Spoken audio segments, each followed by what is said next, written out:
patuloy pa rin pinag-uusapan. Patuloy pa rin pinag-uusapan yung mga nabulgar ni Senator Trillanes. Imagine, no?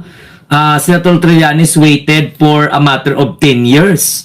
10 taon niya ito na hinintay na ma-acknowledge. At saka sabi nga ni Senator Trillanes, hindi lang siya gumagawa ng kwento, kundi gumawa siya ng paraan para mamulat ang sambayanang Pilipino sa kung ano ba talaga siyempre nature ng mga Duterte.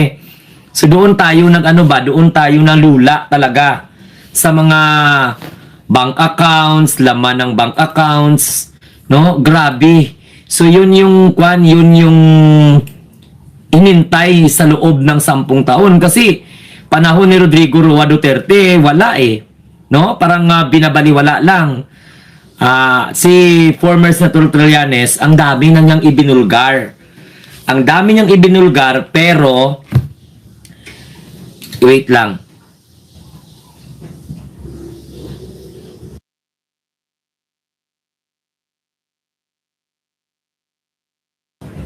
Ang dami niyang naibulgar, pero hindi pinapansin ng mga maka-Duterte. Kasi sabi nga nila, sinisiraan lang daw ni former Senator Trillanes ang mga Duterte. Ngayon, lumabas na talaga na itong mga Duterte pala, milyon-milyon pala itong mga natatanggap nila sa edi umano'y mga drug lord.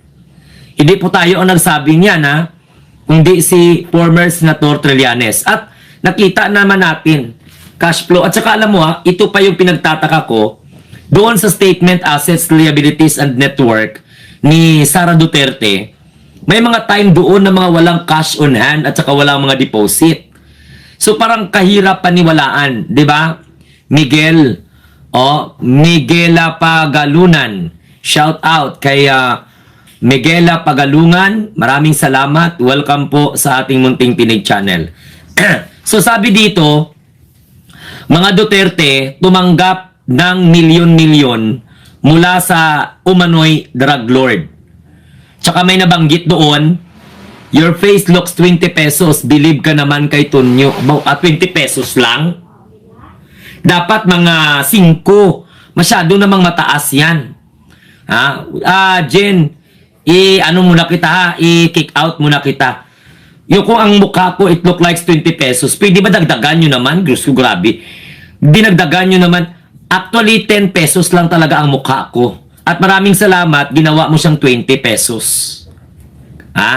Na-appreciate ko pa yan. At least, you identify that my face looks like 20 pesos. Actually, baratuhon lang ni pwede nga mabili ng 20 pesos. Actually, kahit nga may ibigay nga wala gani magtanggap. Pero maraming salamat, at least, binigyan mo naman ang mukha ko ng value na 20 pesos. Akala ko nga walang value to Akala ko nga 5 centavos walang value to, may value pala. And then thank you so much for that That's a compliment from a DDS like you. Anong ginagalit mo kay sinasabi ko lang naman dito? Kung hindi ka naniniwala kay Senator Trillanes, di problema mo na yun. Correct? Huwag mo nang problemahan kung naniniwala kami o hindi. Stoy, Sophia! Sira din ang portahan niya kay Sophia, ginakaon niyang kurtina, Sophia!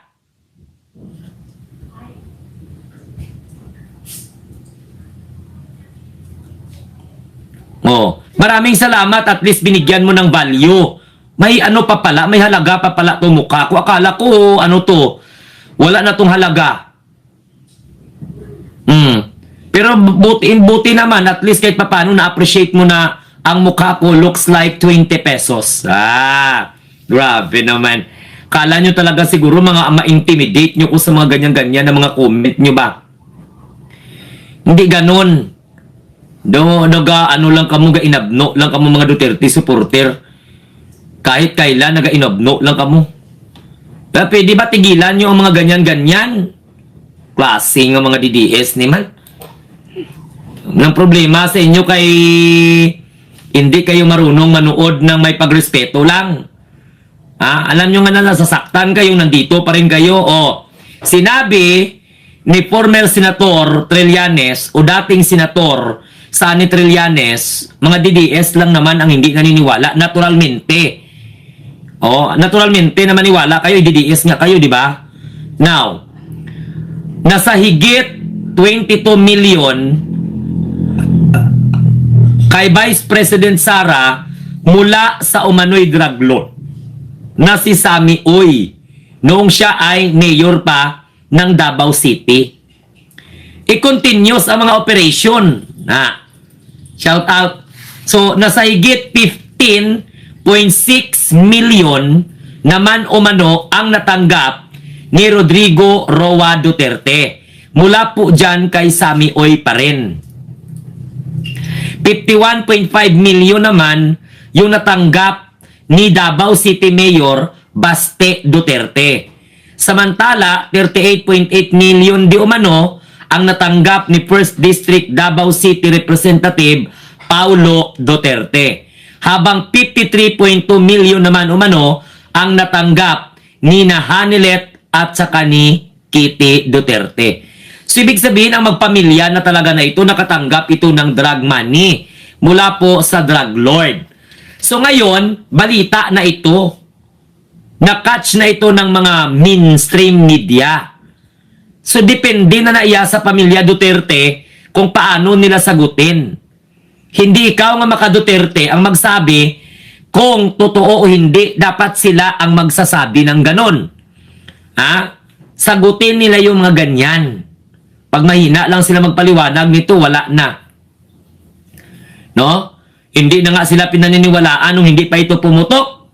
Ngayon, ito'y punutok at kumpirmado. Kaya no wonder na gusto nila ipatigil ang impeachment hearing. Kaya 4 na petition for certiorari or parliamentary injunction, preliminary injunction na itigil ang pangdinig na ginagawa ng Kongreso dahil daw di umano'y illegal. Sabi po ng kampo ni Sara Duterte. Pati nga yung asawa ni Sara, nagsampa na rin ng prayer or ng petition. Palibasa requirement para maging DDS, maging tanga ka na lang at inutil ka. Sabi ni Jeronima Renomo Katindoy. Ito na naman itong isang kupal, magkano ba binayad ni Martin? Hindi ako vlogger ni Martin. Katanga-tanga sa imo.